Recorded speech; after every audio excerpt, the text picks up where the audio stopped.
It's spooky season, let's start reviewing scary stories to tell in the dark.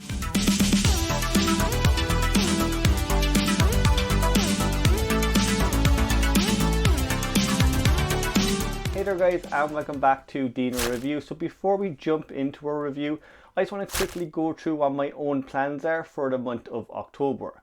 So what I'm hoping to do is pretty much release one video every single day for the month.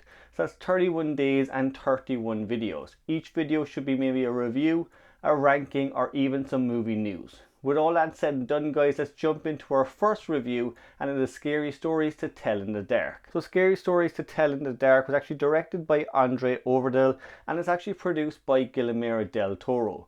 Now the movie itself guys, I'll admit I actually had a blast with this movie. I really enjoyed it. When this one came out, I actually never got to see it in cinemas. I don't know, was it the trailers at the time, was it maybe the promotions, but nothing really grasped me that I wanted to go see it in cinemas. And I do regret it. I really enjoyed this one.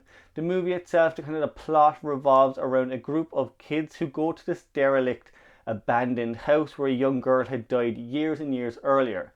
There is of course this kind of story of this tragic circumstances of how she died, and while they're there, one of the kids actually steals a book that belonged to her. Now what they don't know is the book itself is cursed, and bit by bit the book starts writing these new original stories that relate to the kids. So these different stories with these different creatures and monsters attacking them, and all of it begins to come true. And I really enjoy that. It reminds me a lot of the shows I kind of grew up with myself as a kid, like Goosebumps or Are You Afraid of the Dark. At the same time, there was no really huge nostalgia factor, which I appreciated. I think a lot of movies today, they kind of lean a bit too heavily into the Stranger Things aspect of stuff. They kind of look back at the 80s.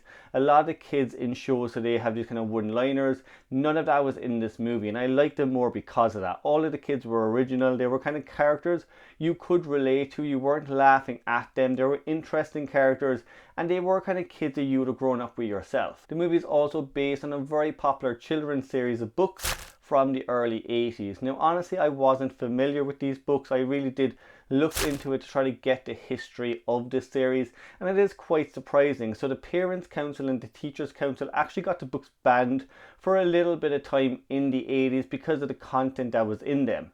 Now the movie is very scary, the movie is very creepy, and I think you could probably say the same for the book series.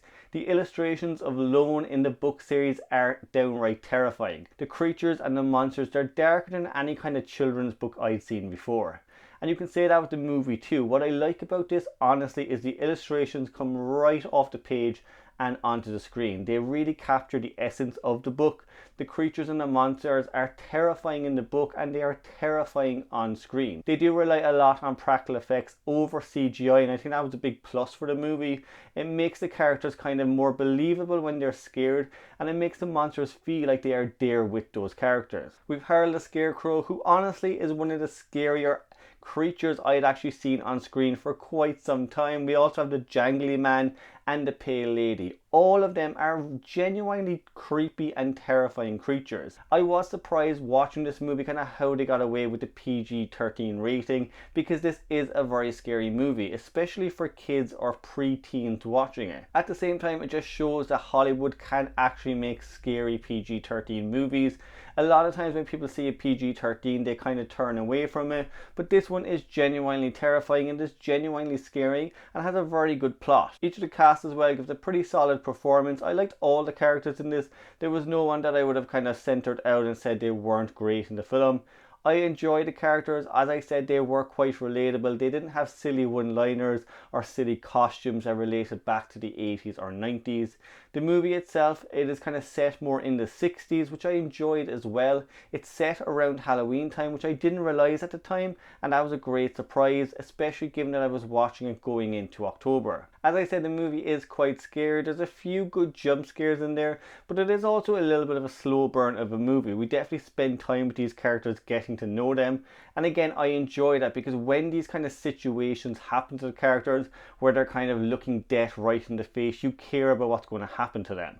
Now, as well as that, the movie, I'm not too sure if they're going to make a sequel at the time. There are 3 books, but it does kind of end setting up the second film in the series. I'm not sure what's going to happen about that. I know the movie didn't do too well when it first got released. Critically it did well, but just box office wise I don't think it did as well as they wanted. But I am hoping for a sequel. I like these characters, I like where the story is going in particular, and I like the creatures that we actually get in it. Overall guys, I will say I enjoy this one immensely. This is a great one to throw on over Halloween time. It kind of reminded me of movies like Trick or Treat. As I said, it reminded me of Goosebumps, Are You Afraid of the Dark? So if you like stuff like that, you probably will like this film. But guys, give the movie a watch and let me know your comments down below. Share your thoughts on the film, what you really thought of it. As I said guys, I am going to be doing 31 videos for the month of October. So that's 31 videos for 31 days. If you haven't already guys, again, pop on the notification bell just so you don't miss a video. And if you like, subscribe to the channel, and I will see you in the next one.